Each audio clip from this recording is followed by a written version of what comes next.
यहाँ पर आपकी स्क्रीन में एक न्यूज़ दिख रही होगी जो मल्टीपल अगर आप देखो वेबसाइट्स में, द हिंदू में, अगर द टेलीग्राफ में, फ्री प्रेस जर्नल में, हर जगह ये न्यूज़ चर्चा में बनी हुई है।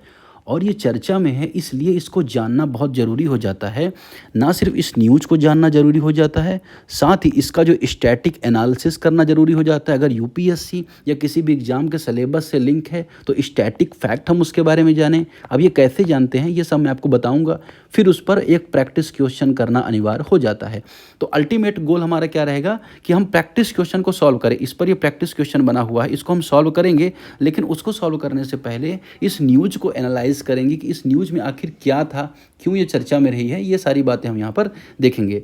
अब यहाँ पर आर्टिकल है कि president Murmu increase the supreme court sanction जज स्ट्रेंथ टू 37। मतलब क्या, कोई ऐसी न्यूज़ है जो ये कहना चाह रही है कि जो प्रेसिडेंट मुर्मू हैं उन्होंने जज की संख्या बढ़ाकर 33 से 37 कर दी है।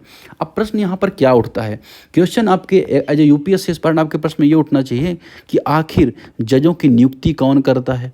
ठीक है ना, क्या ये संख्या बढ़ाने का अधिकार केवल किसके पास है, संख्या बढ़ाने का अधिकार किसके पास है। ठीक है ना, उसके अलावा अगर हम बात करेंगे कि अगर जज बढ़ाएंगे तो क्यों बढ़ाएंगे, क्या रीज़न है, क्या इशूज़ है जुडिशरी को लेके, क्या चैलेंजेस है जुडिशरी को लेके। तो ये सारे एक यूपीएससी एस्पायरेंट या किसी भी गवर्नमेंट एग्जाम की आप प्रिपरेशन कर रहे हैं जिसमें मेंस के भी एंगल आते हैं, तो आपको पांचों बातें समझनी जरूरी है। अगर आप वनडे एग्जाम के हैं तो आपके लिए फैक्ट जानना जरूरी है, कब अपॉइंटमेंट होती है, कितने मेंबर्स हैं, कैसे अपॉइंटमेंट होती है, कौन से लॉ है, बस इतना जानना है। तो हम एक एक करके सारी बातों को डिकोड करेंगे।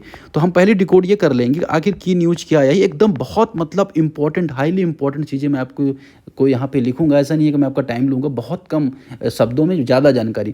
तो यहाँ पर पहली न्यूज़ ये है कि जो जज है ना, इनकी संख्या बढ़ाकर क्या कर दी गई है, 33 से बढ़ाकर 37 कर दी गई, 33 to 37 कर दी गई है। किसने की है, द्रौपदी मुर्मू ने की है। किसके संबंध में की है, तो सुप्रीम कोर्ट के जज के संबंध में की है। तो पहले न्यूज़ सारी समझ लेते हैं।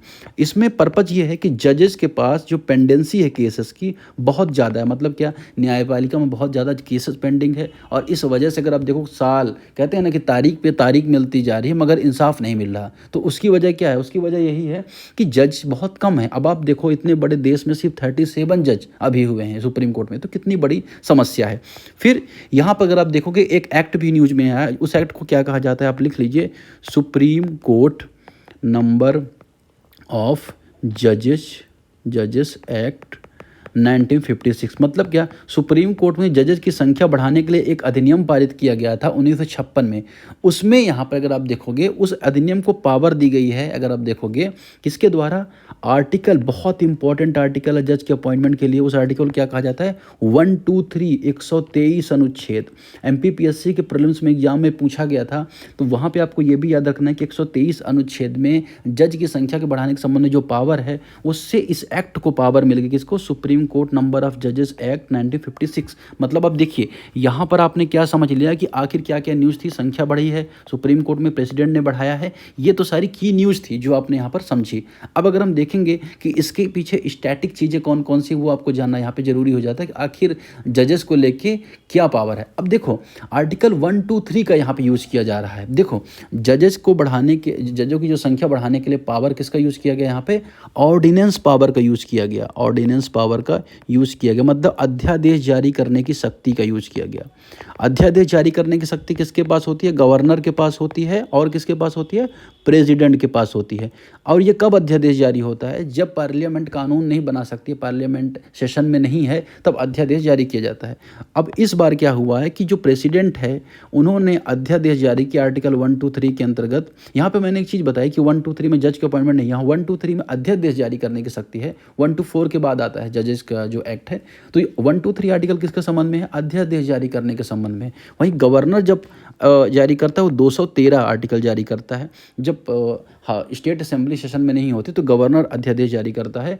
प्रेसिडेंट कब जारी करता है, जब पार्लियामेंट सेशन में ना हो। तो इसके माध्यम से जजेस की संख्या बढ़ाई गई है, ये आपको बहुत जानना जरूरी हो जाता है। ठीक है, अब मान चलिए कि लोकसभा सेशन में नहीं है लेकिन राज्यसभा है, तो राज्यसभा साइन कर देती है। लेकिन अगर आप देखोगे इन जनरल क्या होता है कि जब अध्यादेश जारी किया जाता है तो वो काम करता है जो जनरली क्या होता है, अध्यादेश के बारे में आपको पता होगा, 6 माह 6 सप्ताह उसकी आयु होती है। उसके बाद जो पार्लियामेंट है उसको कानून पास करना पड़ता है। ये इन जनरल अध्यादेश के संबंध में बातें होती हैं।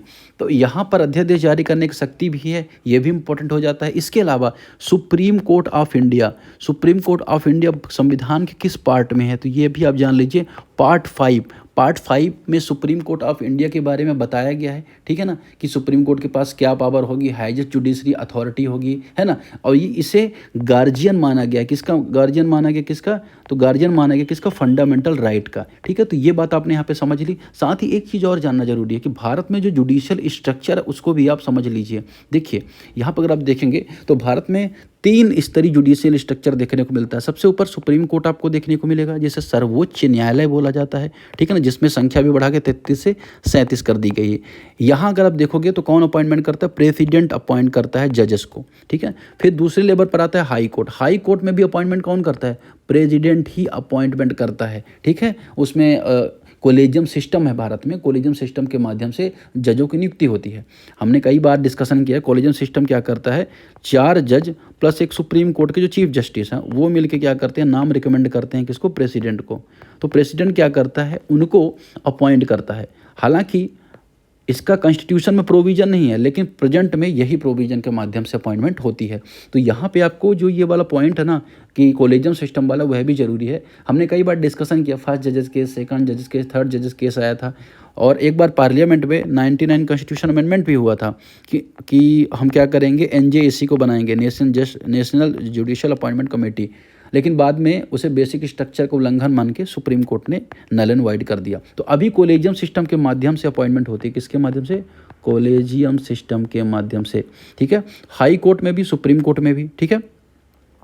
अब उसके अलावा जो थर्ड सबसे लोअर स्ट्रक्चर जुडिशरी कौन सा होता है, अगर आप देखो लोकल या जुडिशरी जिसमें मेट्रोपोलिटन कोर्ट्स आ जाते हैं, डिस्ट्रिक्ट एंड सेशन कोर्ट्स आ जाते हैं, फिर उनके नीचे सिविल और क्रिमिनल अलग अलग मामले आ जाते हैं ना, मजिस्ट्रेट और जज का काम जहाँ होता है। उसके नीचे डिस्ट्रिक्ट जज को, फिर सब कोर्ट आ जाता है, principal junior court, civil court, मुंसिफ कोर्ट, है ना। तो उसके नीचे छोटे छोटे सारे कोर्ट आ जाते हैं।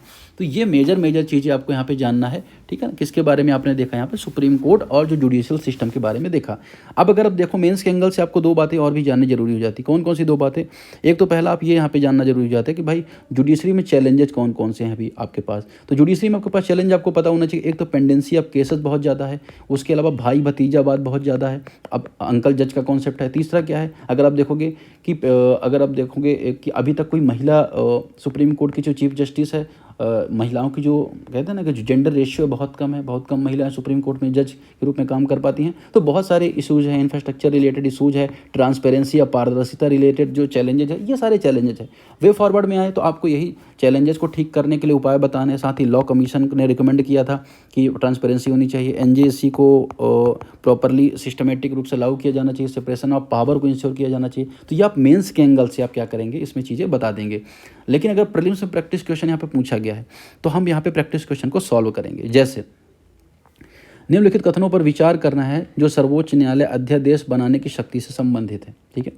एक्ट यहाँ पे आपको यहाँ पे क्या करना है, regarding supreme court ordinance making power. Article 1, 2, 3 empower करता है प्रेसिडेंट को to promulgate ordinance when parliament in not in the session. जब पार्लियामेंट सेशन में नहीं है तो आर्टिकल 1, 2, 3 के अंतर्गत अध्यादेश जारी करने की शक्ति राष्ट्रपति के पास है, ये बात करेक्ट है। फिर सुप्रीम कोर्ट नंबर ऑफ जज एक्ट डिटरमाइन करता है sanction strengthen of supreme court जज।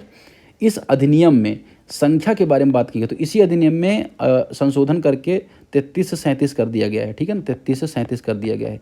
ये एक्ट कब आया था, तो मैंने आपको यहाँ पर बताया कि जज को अपॉइंटमेंट करने के लिए एक्ट यहाँ पर इस फाइल में मैंने बताया था कि 1956 में आपको मिलेगा कि जज को अपॉइंटमेंट करने को लेके एक्ट आया था। ये सारी बातें आप लिख लीजिएगा, ठीक है। इमेज फॉर्मेट में हर चीज़ देने से आप लिखने की प्रैक्टिस खत्म हो जाती है, तो आप लिखते चलिएगा सारी चीज़ें, ठीक है। अब अगर हम देखें तो जो नेक्स्ट स्टेटमेंट क्या कह रहा है, तो यहाँ पर 3 स्टेटमेंट तो करेक्ट, 2 स्टेटमेंट तो करेक्ट हो गए। तीसरा, ordinance have the same force parliament law for temporary period.